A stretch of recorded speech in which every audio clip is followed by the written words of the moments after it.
Hi folks, the other day Stephen, Paddy's Potato Peelers, tagged me in on his five knives with a twist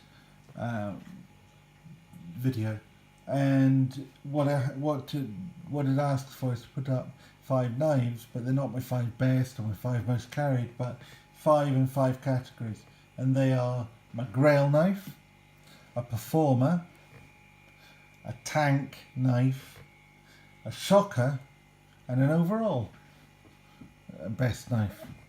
So let's start with the Grail knife.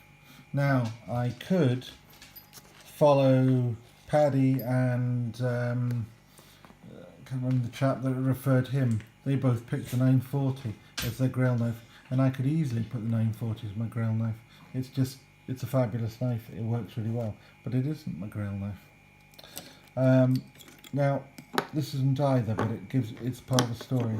A while back I bought this, which is a Tailor's Eyewitness Barlow knife.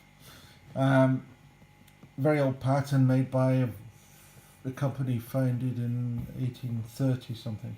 So it's an old company, making an old pattern of a great knife. Now, I bought this one. It has ram's horn scales. I mean, it is nice in itself. It's good work back, brass liners and so forth. It's a lovely wee knife.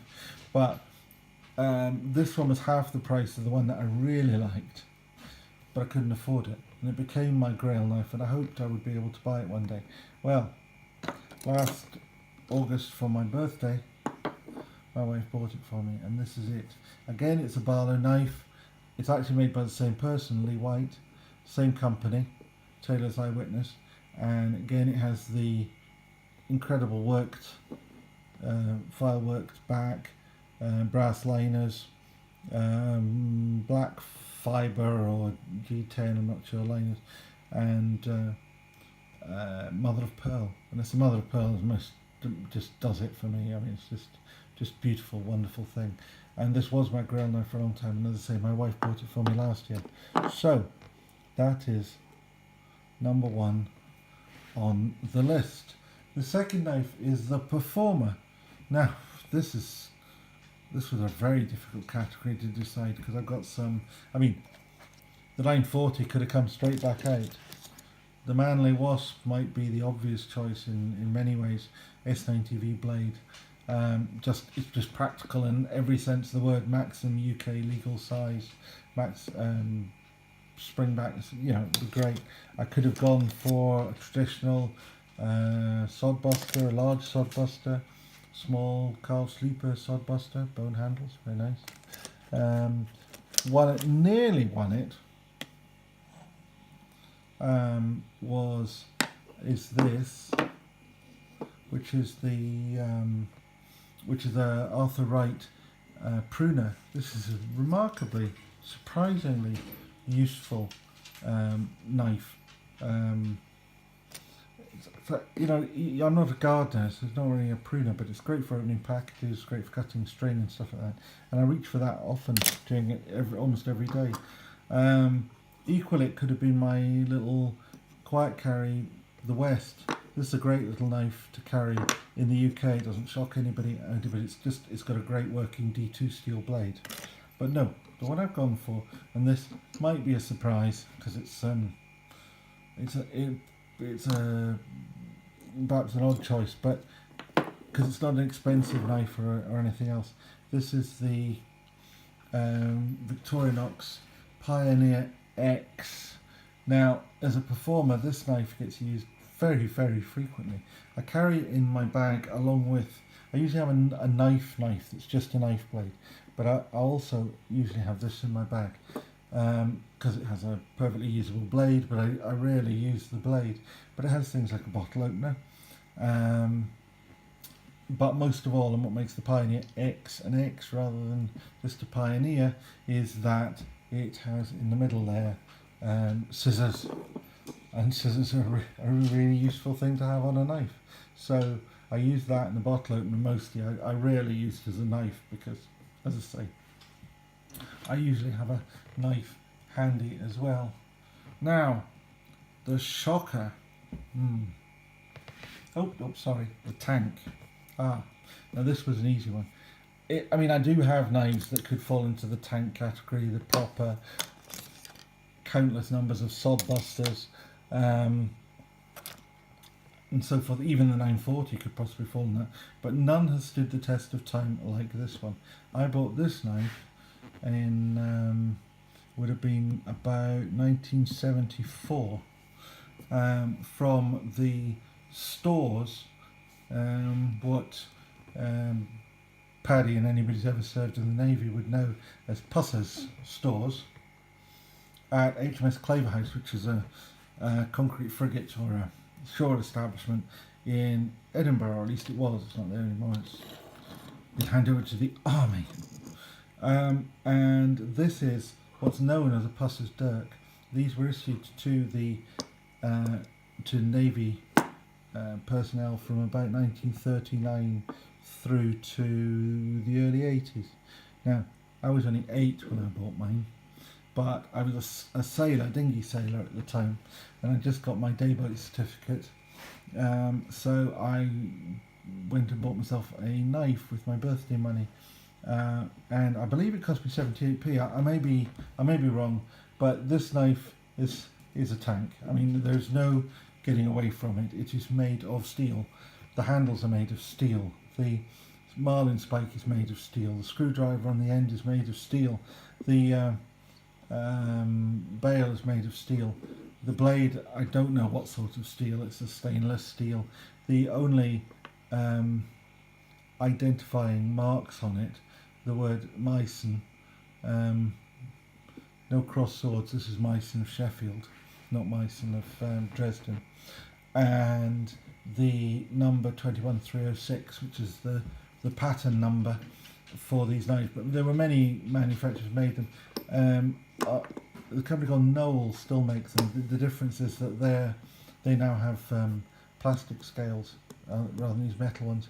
These ones will genuinely last a lifetime. I've used this knife regularly now for 45 years this year. So it lives in my toolbox. This is, if there's ever a knife with a tank, that's a tank. Now, shocker. This is more tricky.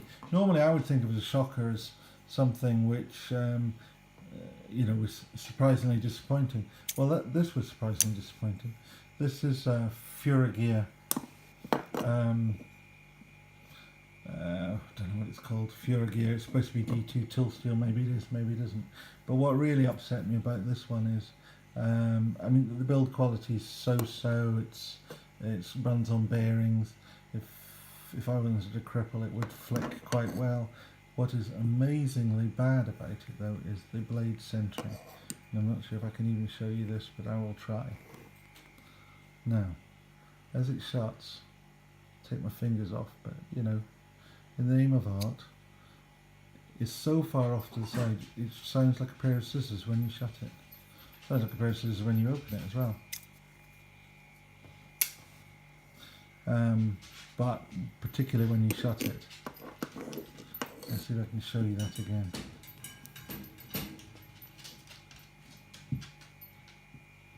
Listen.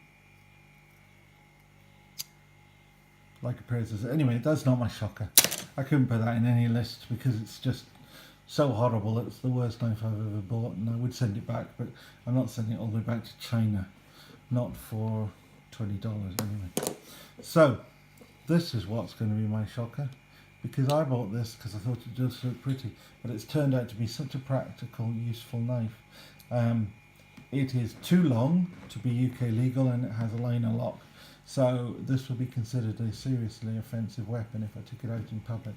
But if you want a knife that is good for cutting fruit, cutting up bread, sausage, things that you might do in an office, which I've always done with a folding knife for many, many years, much sometimes to people's horror, but nonetheless, this is the most brilliant knife for doing it. I bought it because I thought it looked pretty. It turns out to be so superbly practical that I just love it. It's slim, round, and when you have it in your pocket, it's got a clip like a posh fountain pen. So it's very similar to my Mont Blanc sort of pen. In fact, if you got one in black acrylic, which they do, and gold fittings, it would match my Mont Blanc almost perfectly. It's a modern made knife. You know, it's held together with screws and so forth, but it's using beautiful wood, some sort of Sandvik steel made by Robert David in France.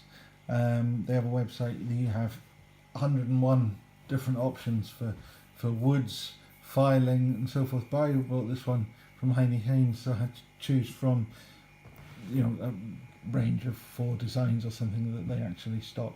But this one is in this burl wood. It's just beautiful, and it's just surprised me how much I like it. Now, final one is my overall best knife, and if you watch my channel, this will come as no surprise whatsoever. If you looked at my knife collection, it might come as a surprise, because it could quite easily be, say, my Andre de Villiers, which I love to death. It could easily be probably my most carried knife, my Ramshorn Barlow. It could easily be, if I can find it, the West, because again it's a very commonly carried knife because it's small and sharp and D2 steel, and it works really well and I love it. But if you watch my channel, trying to keep you in suspense will be pointless. It could only be one of 2 knives, and I should put them both up here. The PK70, Enzo PK70 in carbon fibre, or of course the Enzo PK70 in titanium and G10. Now, as I can only have one winner overall, I'll take the carbon fibre one away. This is my favourite. Has lovely balance in your hand. That titanium takes the point of balance forward from that handle's larger than the blade, so the balance could be quite far back into the handle, but with the titanium it puts the balance back forward to the front of the knife, where to my mind it sort of belongs. It feels more comfortable in the hand. These are super sharp S35V steel, practical, everyday clip, deep carry clip knives, but they also look, I think it looks sensational. This is titanium and polished G10. The G10 is 3D formed. It's just a beautiful knife. The level of fit and finish is amazing, but you know, it could have the most amazing level of fit and finish but be impractical and unusable. This is both practical and usable, as well as having the best ever fit and finish of, I think, any knife I've ever seen. It turns out they're made in the Taichung factory in Taiwan, which is where Spyderco make some of their best knives. Now, it could be that they just turned out, let's say, this one perfect knife and I got it, but the truth is, every one you get turns out to be just as perfect. And if you ever see a review of them on YouTube, they're always perfect. They seem to know no other way than perfect. So that's my favourite overall knife. These are my five knives. The Taylor's Eyewitness Barlow it's a premium range. They do a standard range, which is a bit, well, not great. The Worker or Performer is the Swiss Army Pioneer X. The tank knife is the Pusser's Dirk. I have no idea if it has a real name. It's probably called Knife Naval Rating 21306 or something like that. Unbreakable knife, genuinely unbreakable knife. The Shocker, the one that surprised me most of all the knives I've bought, is that I bought it because it was pretty. I use it because it's usable, and that is the L'Epicurion by Robert David. Robert David is French, I suppose. Robert David. And my favourite overall knife is, unsurprisingly, the PK70, Enzo PK70 in S35V steel, full flat grind, and it's the titanium and polished G10 option. So there we are. Thank you very much.